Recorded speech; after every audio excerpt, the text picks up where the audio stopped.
As a constitutional law attorney, Jenna Ellis believes in the rule of law and the importance of integrity in our elections. And she's ready to tackle the big cultural and legal issues facing America.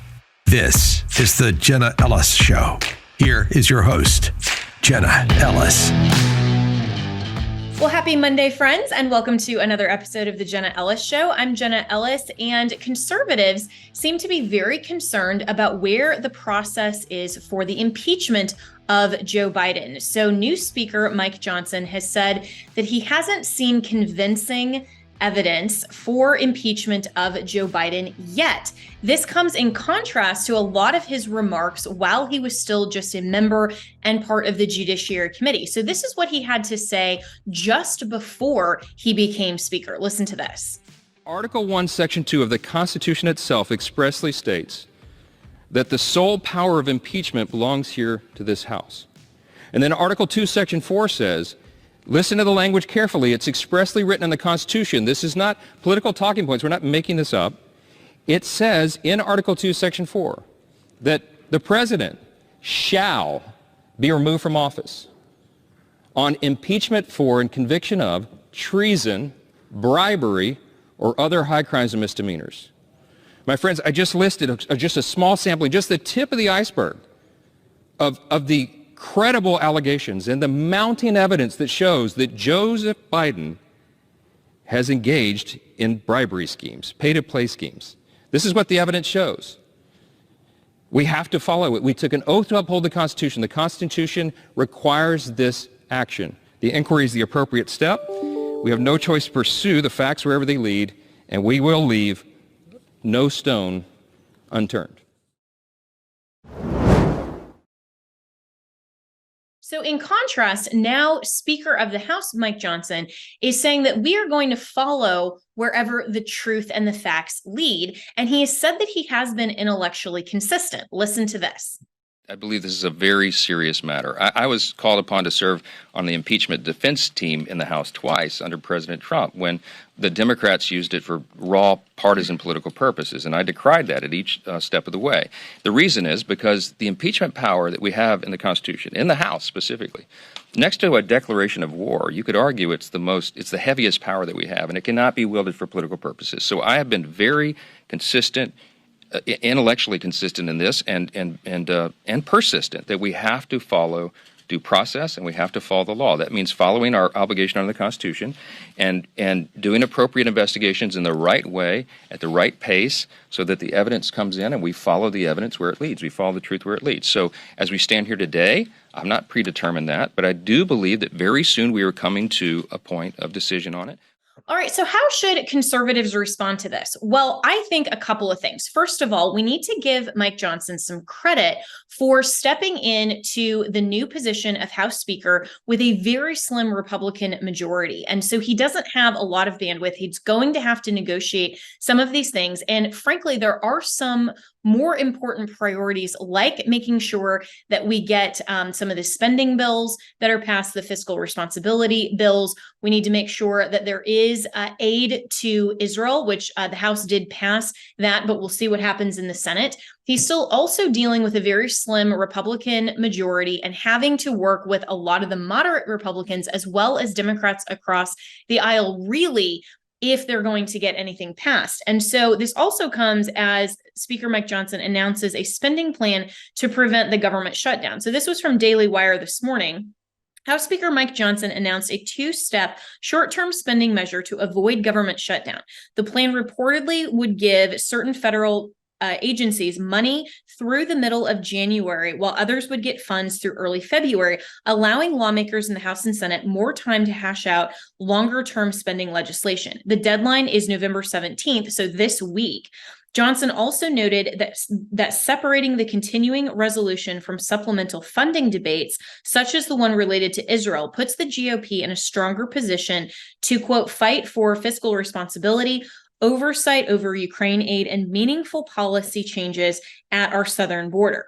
So Mike Johnson has said this two-step continuing resolution is a necessary bill to place House Republicans in the best position to fight for conservative victories.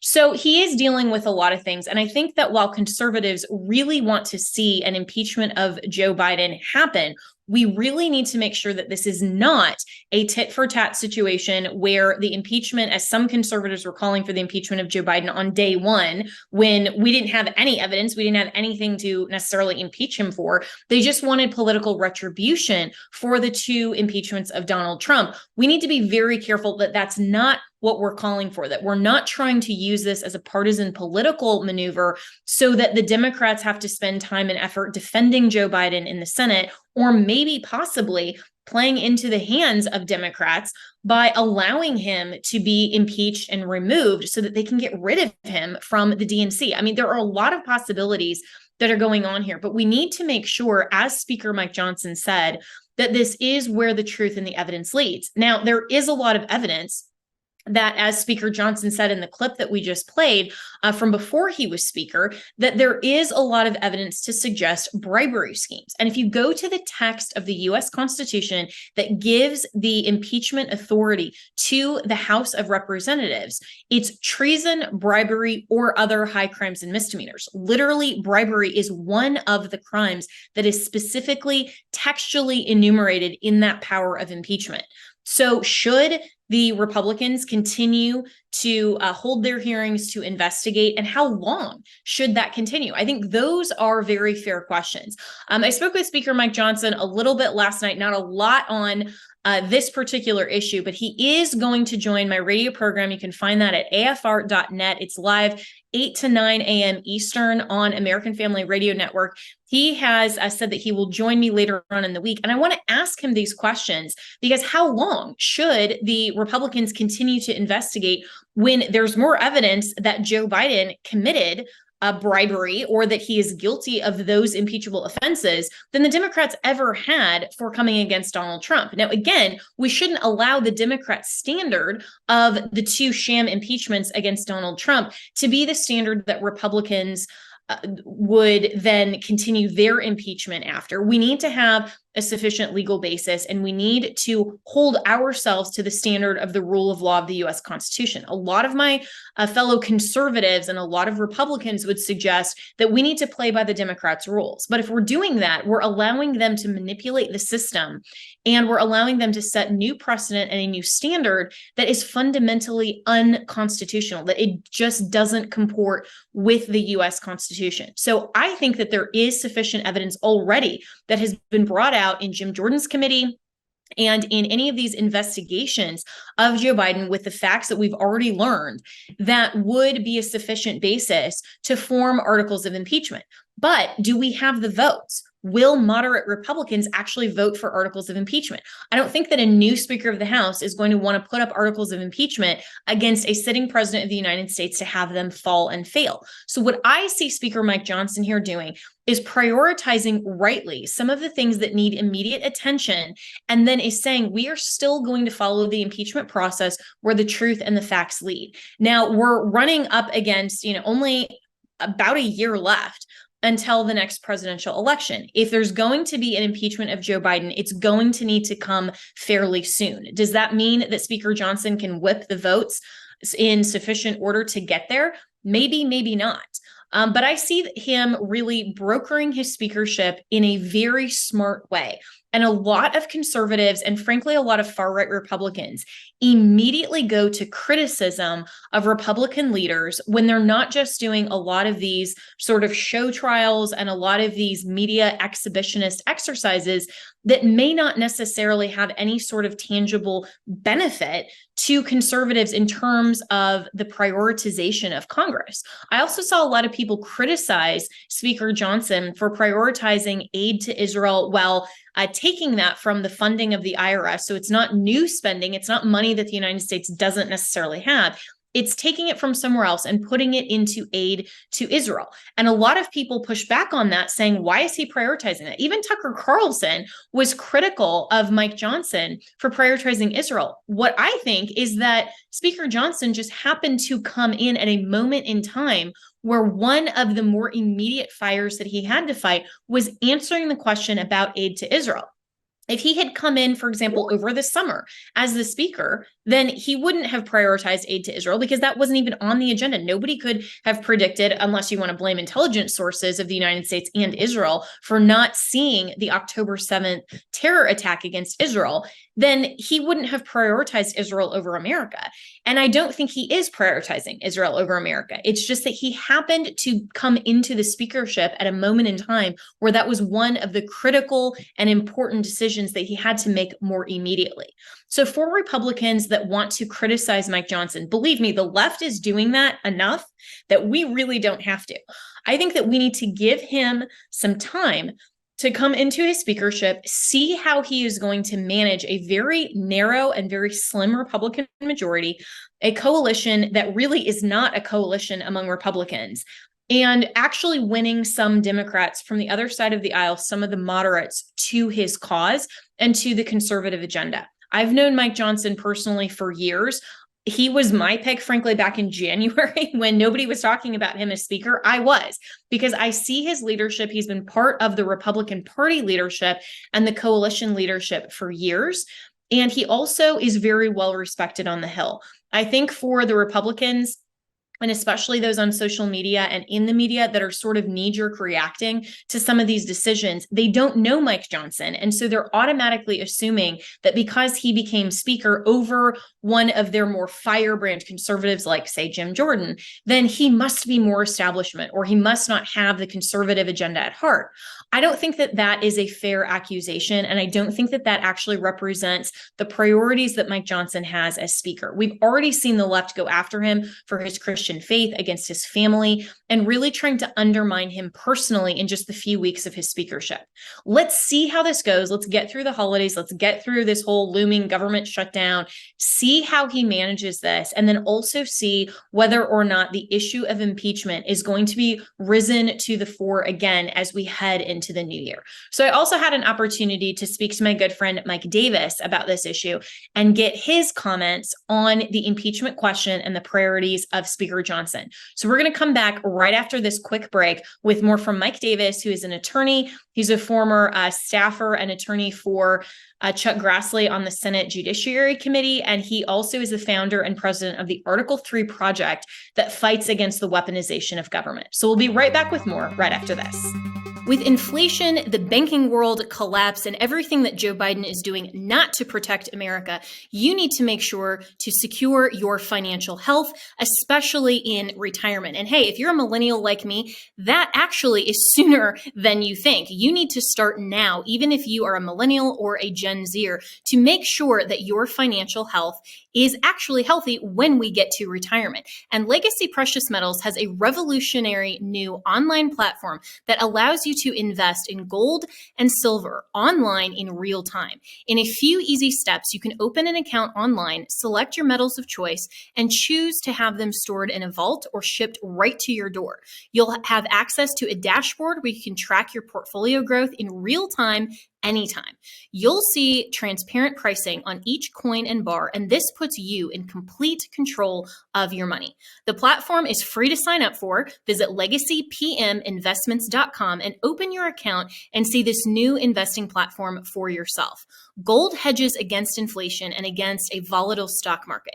A truly diversified portfolio isn't just more stocks and bonds, but different asset classes. This brand new platform allows you to make investments in gold and silver, no matter how small or large, with just a few clicks. Visit legacypm.com to get started. You can download the free investor's guide, and you can also call Legacy PM Investments to talk to a portfolio expert to get expert answers to your to customize your personal portfolio. So visit legacypminvestments.com to get started. Tell them that Jenna sent you. All right, so Mike Davis, who is a former law clerk to Justice Gorsuch and chief counsel for nominations in the Senate Judiciary under Chairman Chuck Grassley, what do you make of this? Because it does seem, well, Mike Johnson and Speaker Johnson is saying he's been intellectually consistent, and I give him that. he was, prior to his speakership, a lot more robustly advocating, even on this program, for impeachment of Biden, specifically on bribery that is in the constitutional text. Now it seems like he's kind of backing off. What do you make of this? So I'm a big fan of Speaker Mike Johnson. I think he is the right man for the time. He inherited a mess with the budget process, and he has a very, very narrow House majority that he needs to keep together. So I'm willing to give Mike Johnson some running room here to get started, to get moving, as long as we can see that he's moving in the right direction every day with cutting discretionary spending back to pre-COVID levels, ending the politicized and weaponized federal government, particularly the Justice Department and the FBI. So long as he's moving towards appropriations riders to defund the left's madness, the gender chaos in schools, the gender affirming care, which means pills and surgeries for kids and prisoners. As long as Speaker Mike Johnson is moving in that direction, I think that we should give him some breathing room, because he just started on this job and he inherited a mess. And I think we all understand that he is with us.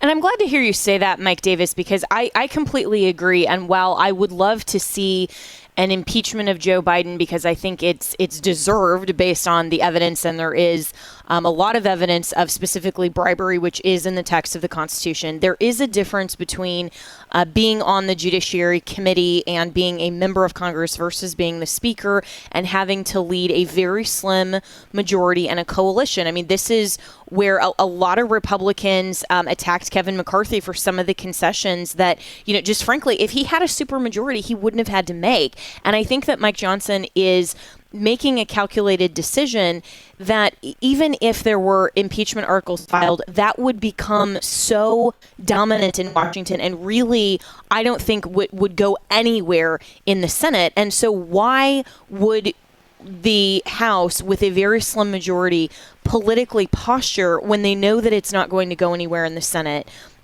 Would that just be really a kind of tit for tat because of the two Trump impeachments, or just because they can?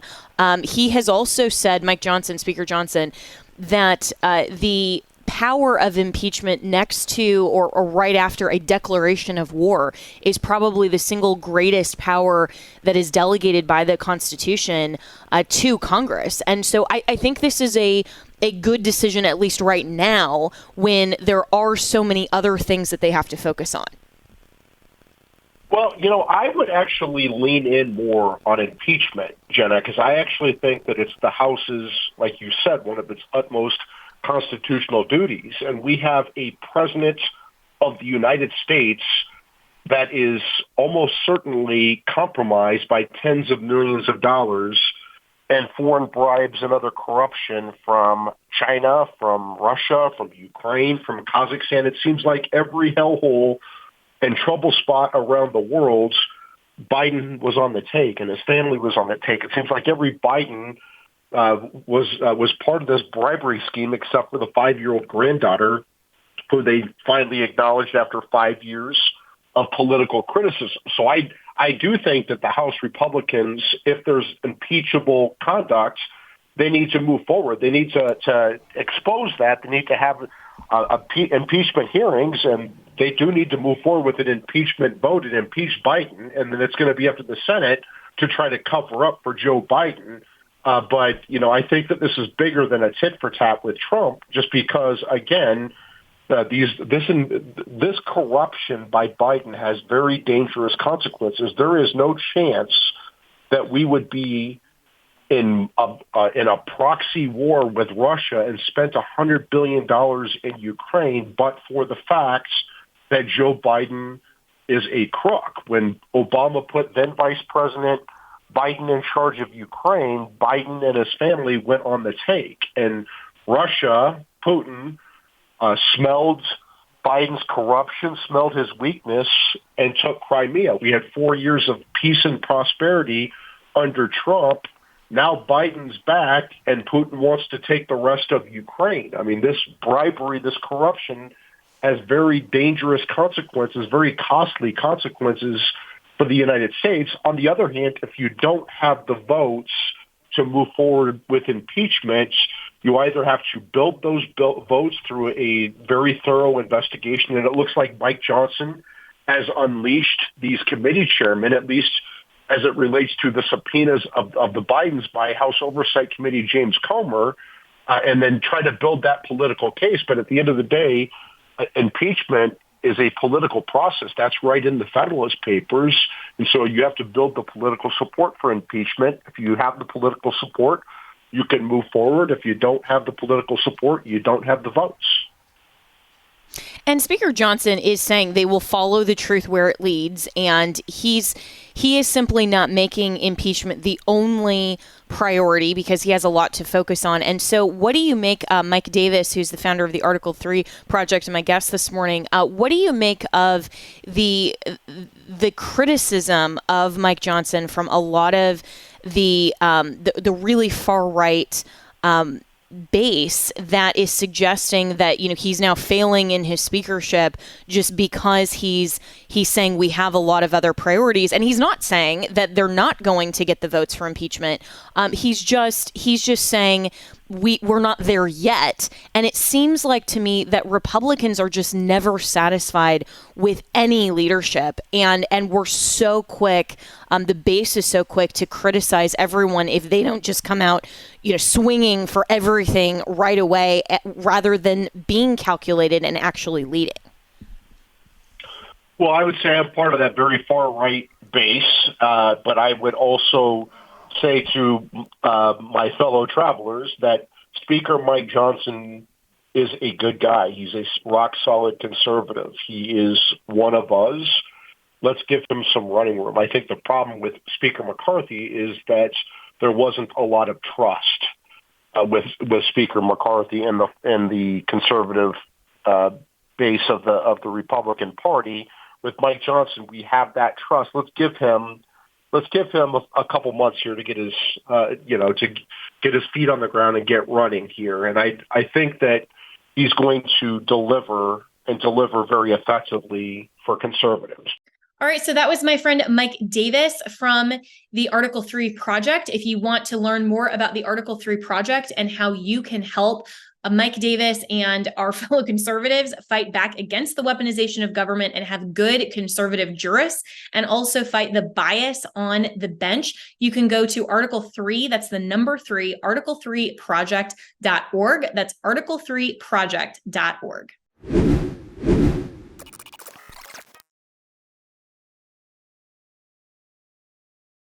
America is at a tipping point. It's Jenna Ellis here to tell you about a new movie that you have to see.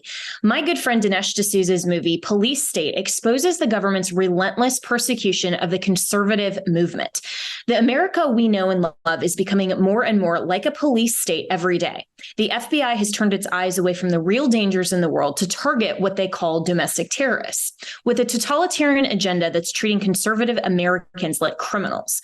They're targeting their political opponents, using mass surveillance and censorship, indoctrinating our children, and threatening families with military-style raids on our homes, threatening people like you and me who speak our minds and stand up for freedom of speech, freedom of religion, our God-given American liberties. This is directed by Dinesh D'Souza, Debbie D'Souza, and Bruce Schooley. Police State sounds the alarm. If you demand your freedom, they're coming after you. So how did we get here? And how do we turn the tide of this tyrannical government's agenda? Well, you have to see this movie, Police State. Buy it or stream it now at policestatefilm.net. That's policestatefilm.net. With inflation, the banking world collapse, and everything that Joe Biden is doing not to protect America, you need to make sure to secure your financial health, especially in retirement. And hey, if you're a millennial like me, that actually is sooner than you think. You need to start now, even if you are a millennial or a Gen Zer, to make sure that your financial health is actually healthy when we get to retirement. And Legacy Precious Metals has a revolutionary revolutionary new online platform that allows you to invest in gold and silver online in real time. In a few easy steps, you can open an account online, select your metals of choice, and choose to have them stored in a vault or shipped right to your door. You'll have access to a dashboard where you can track your portfolio growth in real time anytime. You'll see transparent pricing on each coin and bar, and this puts you in complete control of your money. The platform is free to sign up for. Visit legacypminvestments.com and open your account and see this new investing platform for yourself. Gold hedges against inflation and against a volatile stock market.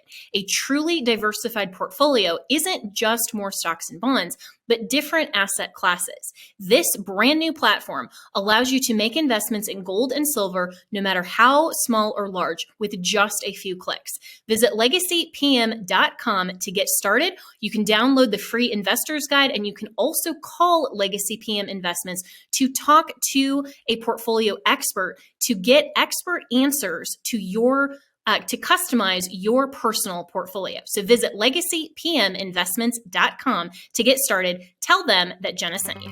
My friend Mike Lindell has a passion to help you get the best night's sleep of your life. He didn't stop at the pillow. Mike also created the Giza Dream bed sheets. I have them. I love them. These sheets look and feel great, which means an even better night's sleep, which is crucial for our overall health. Mike found the world's best cotton called Giza. It's ultra soft and breathable, but extremely durable. Mike's latest deal is the sale of the year. For a limited time, you will receive 50% off the Giza Dream Sheets marketing prices down as low as $29.98, depending on the size. So go to mypillow.com and click on the radio podcast square and use promo code Jenna, Jenna. There, you'll find not only this amazing offer, but also deep discounts on all MyPillow products, including the MyPillow 2.0 mattress topper, MyPillow kitchen towel sets, and so much more. I have all of this. I love it. Everything from MyPillow and also mystore.com. You can use promo code Jenna. So go to mypillow.com, use the promo code Jenna, and also mystore.com. And remember, use the promo code Jenna.